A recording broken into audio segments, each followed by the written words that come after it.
I would just like to introduce now our speaker. Our speaker is Ms. Nada Sara, and Ms. Nada Sara holds degrees in law. She has a Master of Laws degree from Fordham University in New York, and she also has Lebanese and French law degrees from St. Joseph University in Lebanon. She has been very passionate about promoting the heritage of her native country, Lebanon. Her dedication to raising awareness of Lebanon's rich heritage resonates well with LAU New York Academic Center's mission of promoting cross-cultural understanding and building bridges between East and West. She started giving presentations on Lebanon's heritage about 12 years ago when she was invited by a prominent Francophone association here in New York to speak at the French consulate.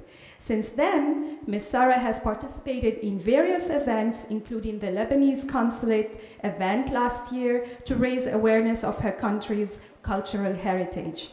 Ms. Sara also co-founded the Jamhour High School Alumni Association, which has raised $1.6 million so far to help support education in Lebanon.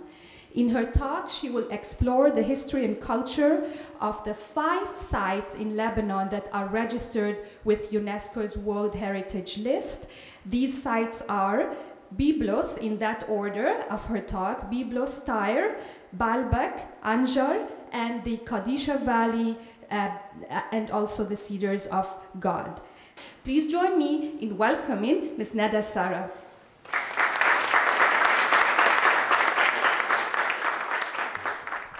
So, as Lina said, I'm Nada Sara, and very honored to talk to you tonight about the Lebanese sites that are inscribed on the UNESCO World Heritage List.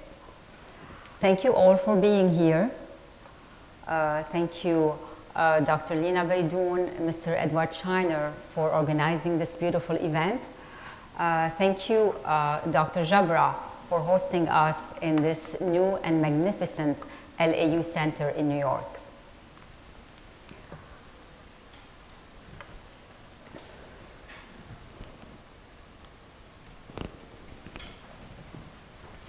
Heritage is our legacy from the past, is what we live with today and will leave to future generations.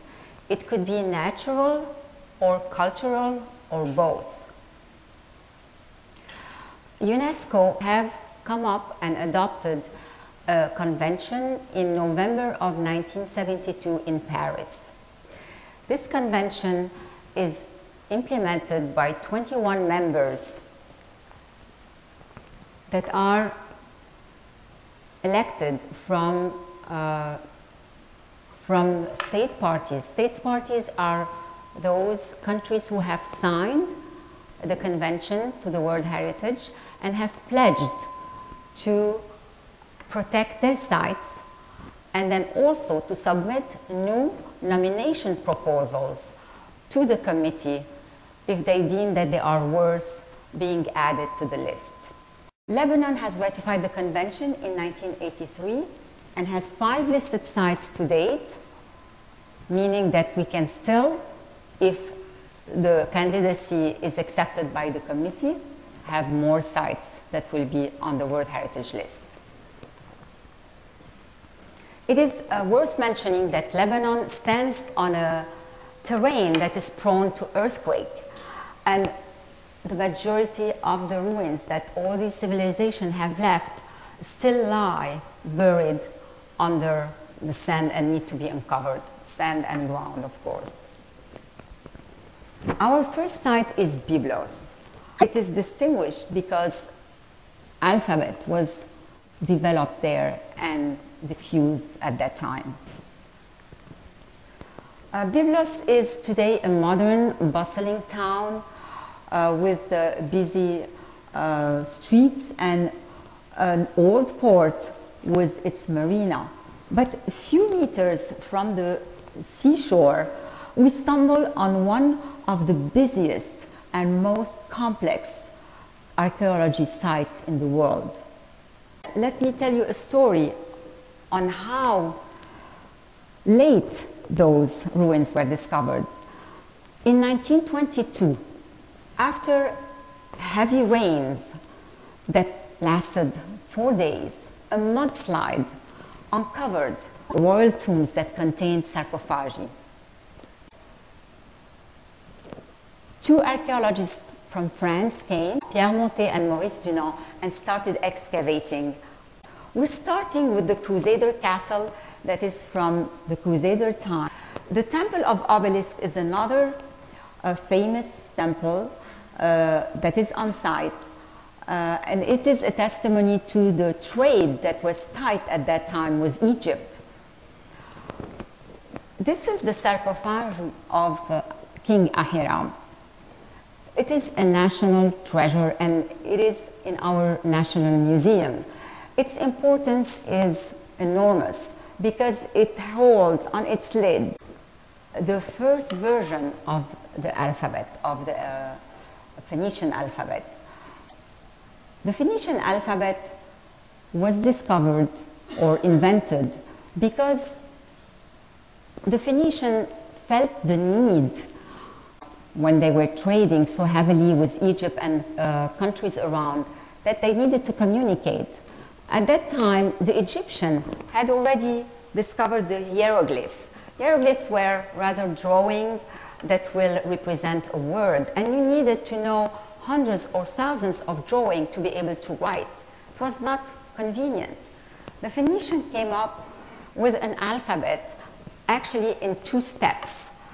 So there was a draft first, and then here was this alphabet that really is more practical because you just need letters to write words and you don't need much to memorize. The Phoenician alphabet was taken by Cadmus, who was one of the kings in Tyre, to Europe. It went to Greece first, and the Greek actually added the vowels to it. Then it went to Rome, and the Latin really added to it and made it the basis of the Latin languages. Then came the Russian that developed from it. In the Middle East, the Phoenician gave birth to Nabatean and then to Arabic. Tyre is today a town of 250,000 inhabitants with a calm fishing port. Its emblem is this magnificent 3-bay triumphal arch from the Roman epoch. Let's take a look at what Tyre used to be in the past. Tyre used to be a mainland, a few meters, like 800 meters away from an island city. When the golden age of Tyre came under the king Hiram, and that was in the 10th century BC, of course. King Hiram, he started to build Sidon Port and the port of Egypt to accommodate a tight trade with Egypt and the surrounding nation.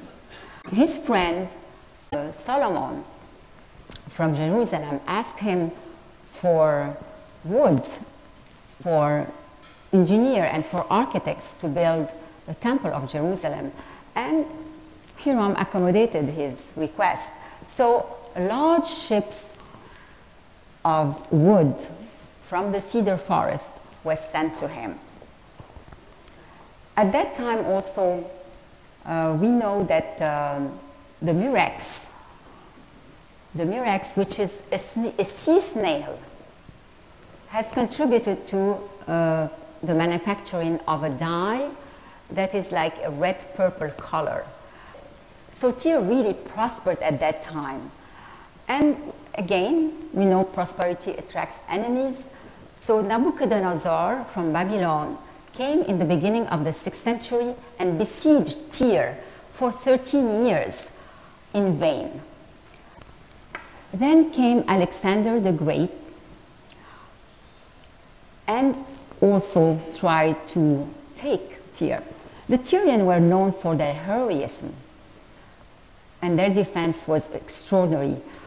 Enraged by that, Alexander the Great took debris from the mainland and a lot of the cedar wood and built a dam to link the two.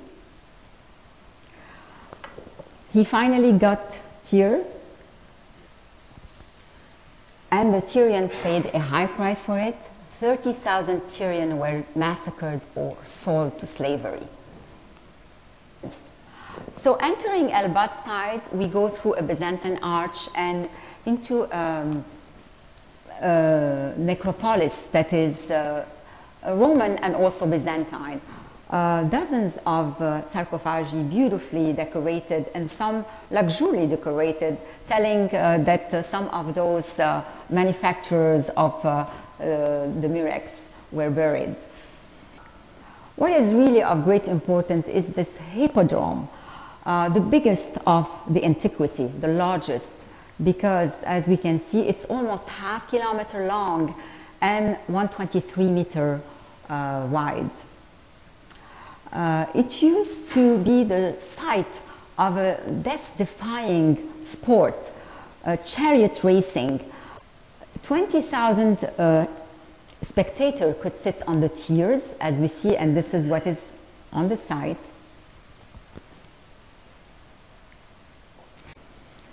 A gallery holding the tiers, and it's worth saying that a cemetery, a Phoenician cemetery, was discovered not too long ago, 1991.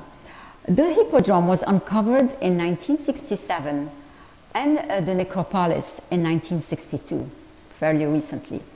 Yes, I mean 30 minutes walk from Alba's site, we can go to Al-Mina site. Mina means port in Arabic. This site is really a large district of civic buildings with Roman colonnades, a paletra or arena for athletes to train. This is exactly the site of the Egyptian port. Streets were paved with mosaic. Columns were in granite coming from Aswan, and in marble coming from Marmara, in Anatolia. There were public baths, and columns are still in the surrounding water. Half of the city is still under the sea.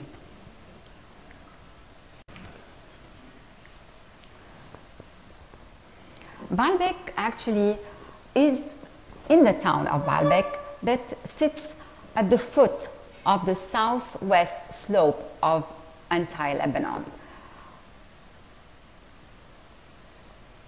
It is Lebanon's most important treasure, and it's counted between the wonders of the world, the old world.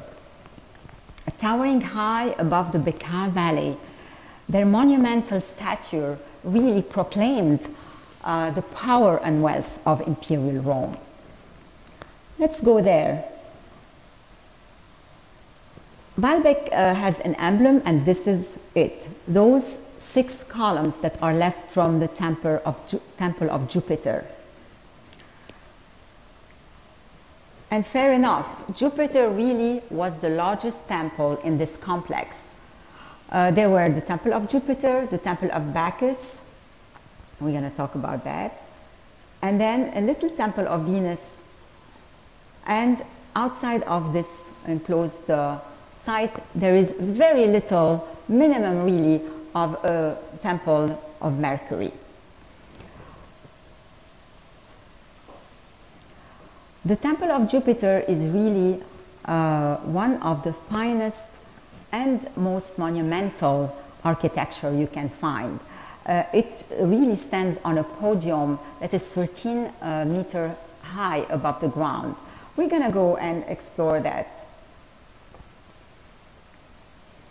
Let's enter. The main entrance is really like 2 steps leading to a 12-column frontal way, and after you pass by the small hexagonal court, you get to the main one.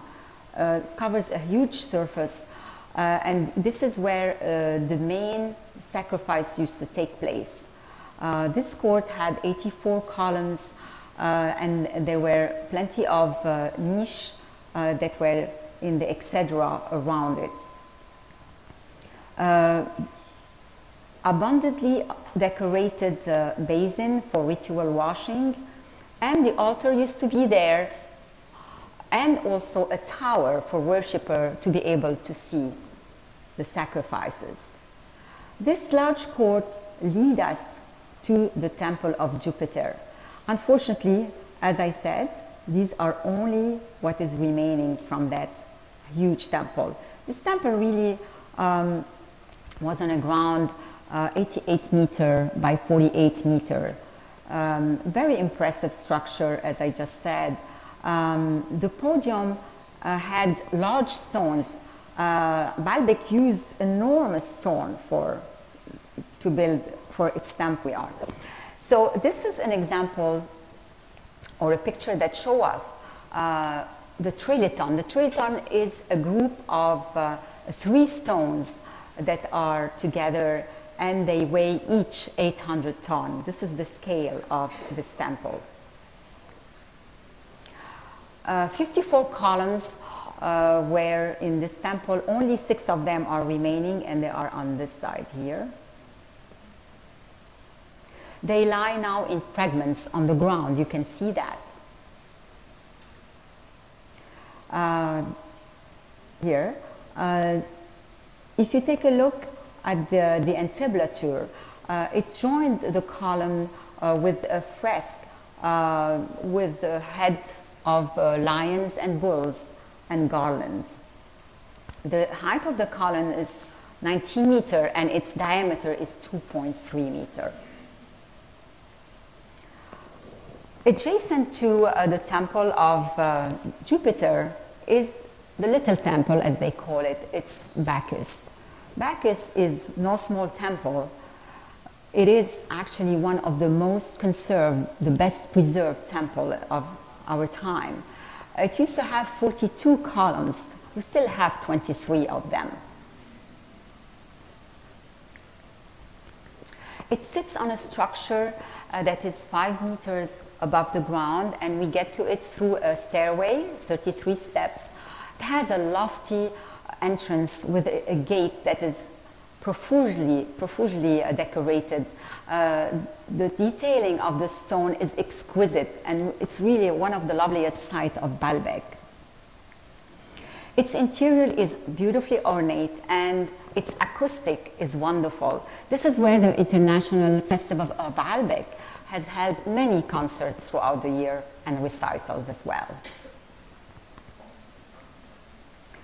The little temple of Venus actually is contrast with the other temples by its size and also by its shape.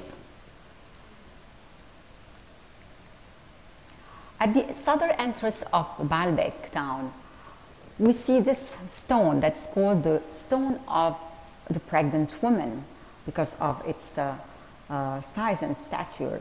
This is the largest stone ever cut in the world. As we see, 21.7 meter long, 4.2 by 4.8 wide, and weighing above 1,000 tons. So this really gives us an idea of the scale of Baalbek.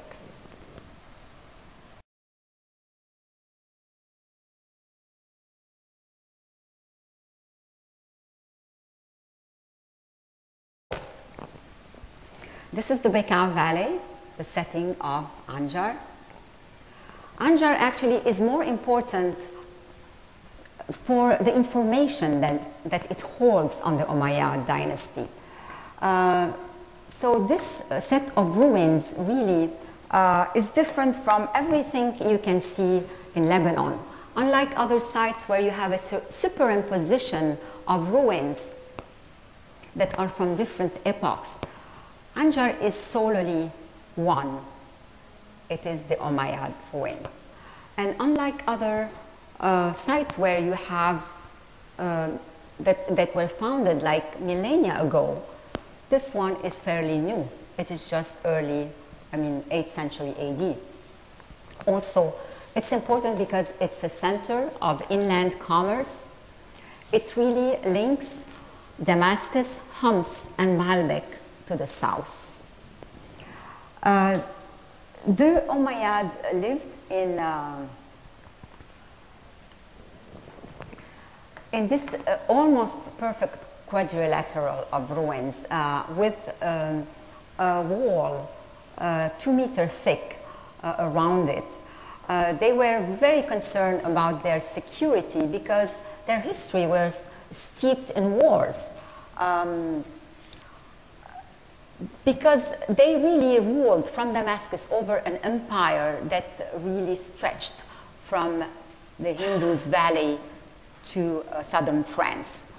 They stayed on this site only 3 decades, and they were defeated by the Abbasids who came after them and took advantage of their decadence. So as we see, it's almost 4 quarters, well divided, reminiscent of the Roman architectural style. We see in the first quarter a great palace and mosque. This mosque was used by the Caliph and also by the public. They had different entrances. This site was uncovered in 1945, just 2 years after Lebanon got independent.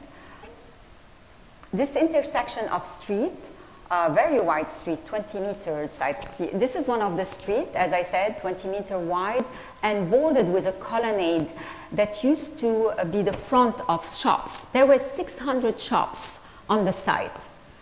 Many have been uncovered, giving really the right to Anjar to call itself a major city mall or major strip mall. At the intersection of the 2 streets is a tetra column. The tetra column is also taken from the Roman architecture. There were 4 on the site, 1 on each angle of the 2 intersecting streets. The Umayyad were great recyclers. They helped themselves at everything they found around them. As they took the architecture from the Roman, they also took the masonry from the Byzantine. This wall that really shows us a course of cut stone and a course of red brick is to counter the effect of earthquake. Today Anjar is a town where 30,000 Armenians live. Our last and fifth and last site is a double site. It is the Khadijah Valley along with the cedar forest of the north. Khadijah means holy in Aramean. The Khadijah Valley lies long and deep at the foot of Mount Makmel in the north. Through it runs the Khadijah River that takes its source at the Khadijah Grotto that's right at the foot of the Cedars of Lebanon. Its sides are steep cliffs that are scattered, that actually are full of caves that are scattered around. They are at an altitude of 1,000 meters and very hard of access. These caves have held individual dwellings and also tombs. The largest community of Christian there are the Maronites, but we also find Greek and Syrian Orthodox, Melkite, and also Nestorian and Ethiopian. There is also some Muslim Sufi who live in the caves of the Khadijah Valley. They were surrounded with beautiful nature.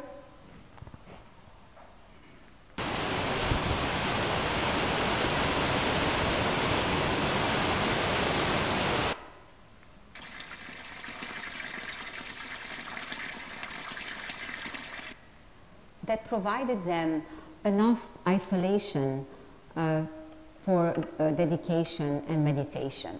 They lived on grains and grapes that they grew on terraced fields and also on olives. The valley is really full of monasteries. Some are in caves and some are really at the facade. They were built along the facade of the mountain. I mean, the main monastery is Canubin. It is important because starting the 10th century AD, of course, Christians came, especially Maronite, fleeing from from Saint Maron in Syria after it was destroyed, and they settled there in Canubin. Actually, starting the 15th century until recently, Canubin, Deir of Canubin or Monastery of Canubin, is the seat or was the seat of the Maronite Patriarch. It is moved now to Kerke. The other important monastery is the monastery of Saint Anthony of Khadijah. In 1640 was built the first printing industry in the area. It used to use the Syriac character and then moved to Arabic, to the Arabic language. Marlish, as you see, it's built really at the face of the mountain, of the rock. There, Canubin, you find old frescoes, chapel, and there is accommodation for travelers. You can go there, spend a few days or a week. In the 17th century, Europeans visited this valley because the Maronites were known for their piety.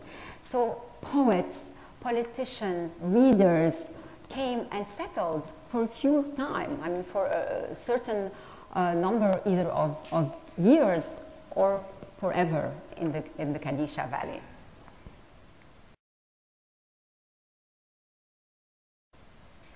Leaving the Khadijah Valley and going up the mountain toward the Cedars of Lebanon, this is Sharri, the hometown of Gibran Khalil Gibran. Now we get to the Cedars of the Lord. This entity is mentioned in the Bible over 70 times, was inscribed on the list in 1998 at a distance of 121 kilometers northeast of Beirut, fairly high, 2,000 meters. And it is home to the endemic Cedrus libani, that is highly prized building material of the ancient world. The cedars are not untouched by history. This little grove is actually the descendant of a huge forest that covered all Mount Lebanon. But the cedar had such qualities that its qualities that really brought its destruction or the destruction of this forest. All civilization really helped themselves and greatly at the cedars of Lebanon.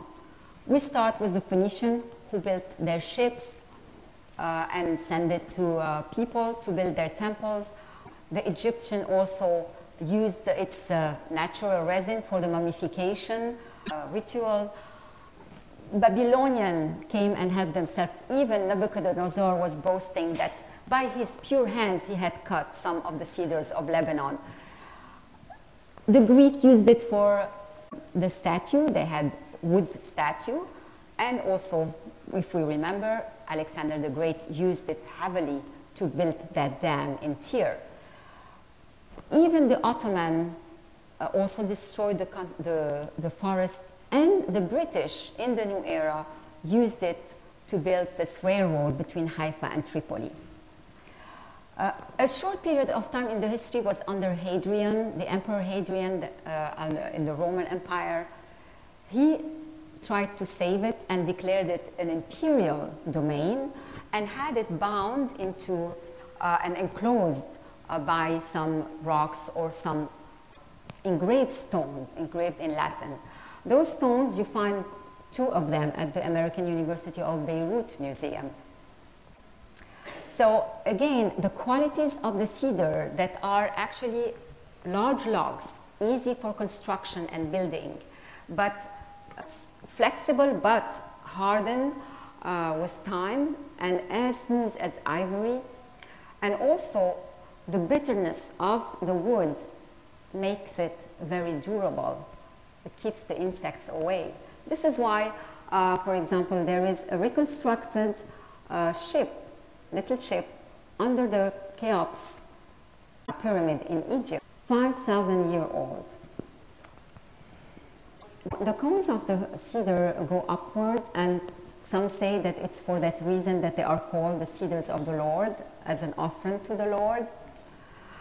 A cedar grows up 40 meters before it starts to stretch its branches as a fan.